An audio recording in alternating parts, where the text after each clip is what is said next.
Welcome back to Burn the Haystack, Easter edition. Yeah, welcome to part 3, everybody. Hope that you've enjoyed your journey with us so far. This is the final one. Yeah, it's been nice spending Easter with everybody. Hopefully you had a great rest yesterday, Saturday. For those of you who are Jewish or in the Adventist tradition, know what an incredible blessing that is. But rest always leads to one thing, because you need to be able to rest to go on mission. You can't go on mission without rest. And so today we're going to be talking about resurrection, what happens after death and arrest. Yep, so we've been journeying through Luke and the Easter story, the story of the death of Jesus. And so I'll read for you guys the last part we're going to read. This comes from Luke 24, verses 1 through to 8. On the first day of the week, very early in the morning people, eh? The women took the spices they had prepared and went to the tomb. This is the tomb where Jesus was buried. They found the stone rolled away from the tomb. But when they entered, they did not find the body of the Lord Jesus. While they were wondering about this, suddenly 2 men in clothes that gleamed like lightning stood beside them. In their fright, the women bowed down with their faces to the ground. But the men said to them, "Why do you look for the living among the dead? He is not here. He has risen." Amen. Remember how he told you, while he was still with you in Galilee, the Son of Man must be delivered over to the hands of sinners, be crucified, and on the third day raised again. Then they remembered his words. Wow. Retrospect 2020, eh? Yeah, absolutely.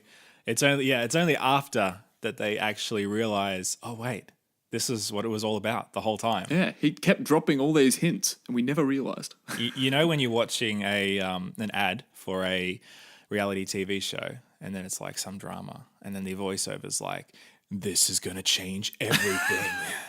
This literally changed everything for the disciples, for his followers, for his enemies, and ultimately for us.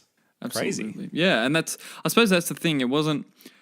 The story is so significant because I guess it wasn't just a resurrection of Jesus's physical body.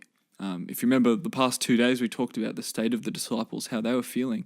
And for this was a resurrection of their heart and their future for all of Jesus's followers. Like it was a total, new life.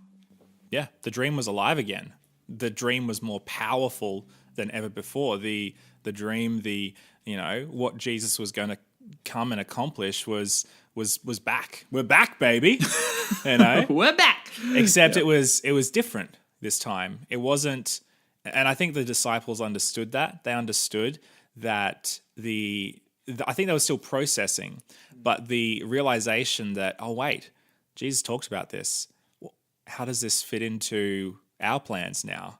And I think now they start to go through this process where they start to realize, hang on, this kingdom that Jesus is talking about, this new thing that he's doing, maybe it's not what we thought it was going to be, And so it wasn't just a resurrection of Jesus' physical body. It wasn't just a resurrection of the dream. It was a resurrection perhaps of their thinking, a resurrection of a viewpoint, or a resurrection of a worldview.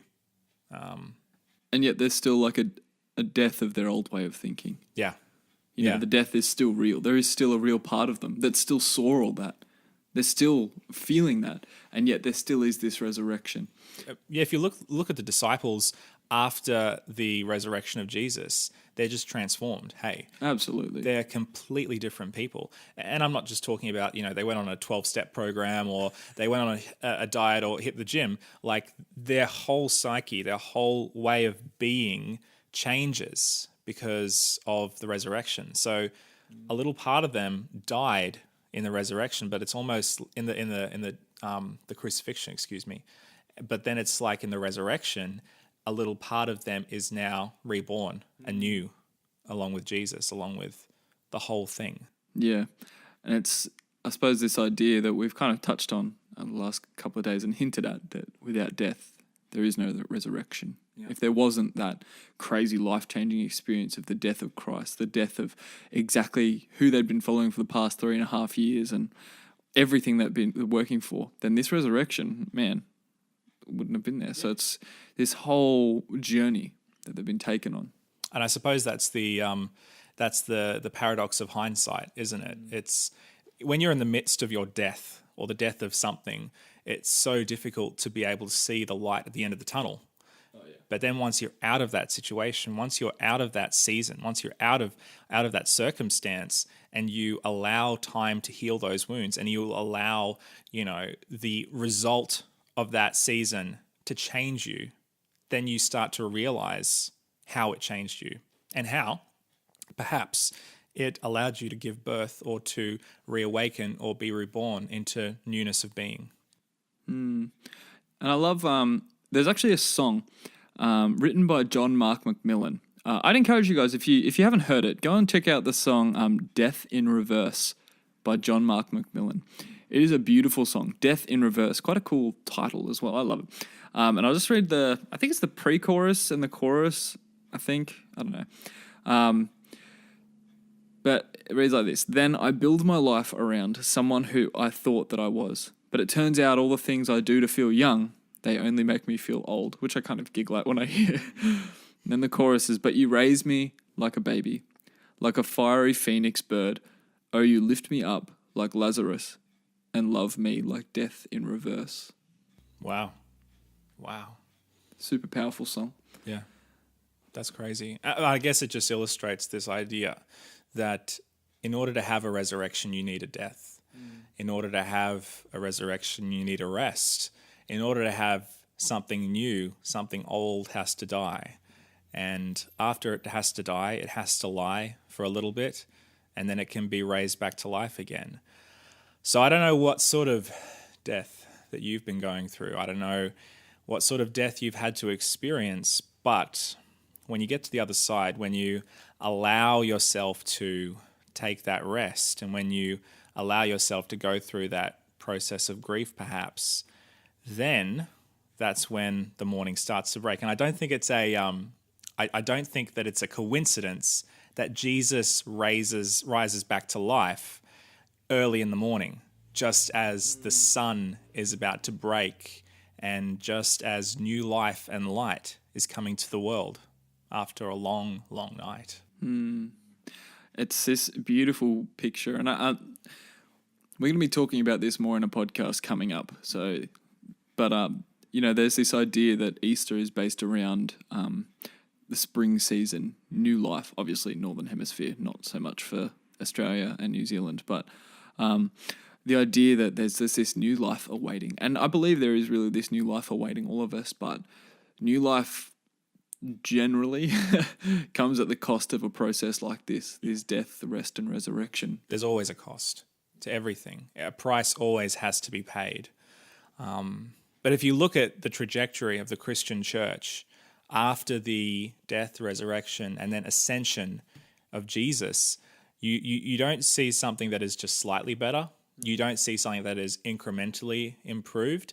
You see something that is exponentially better. You see something that is totally new. Jesus didn't come to just slightly improve things. He came to radically change things, to make a new way. In fact, the early church was known as the way because it was a new way. It was a new thing. And that's what Jesus does all the time. That's why I love the things of God and the way of Jesus, because it's all about newness of life. It's all about refreshment. It's all about reconciliation. It's all about forgetting the old and then looking forward into the future. That's what Jesus does. And Paul writes, and he talks about us being a new creation. Yeah. It's a whole new creation. I mean, that blows my mind the more I think about it. It's not just a cliche. It's a whole new way of being human. Yeah. And that's what this whole thing is all about. And I suppose for us, that's just so exciting. Yeah. So enjoy the resurrection. Enjoy the new life. Enjoy Easter. Enjoy the celebration in resurrection, in rising from the ashes like a phoenix. So that's us. Thanks for joining us for Easter. Hope you have eaten and will eat lots of chocolate. We'll see you in the next one, everybody. God bless you all. Josh and Jesse out.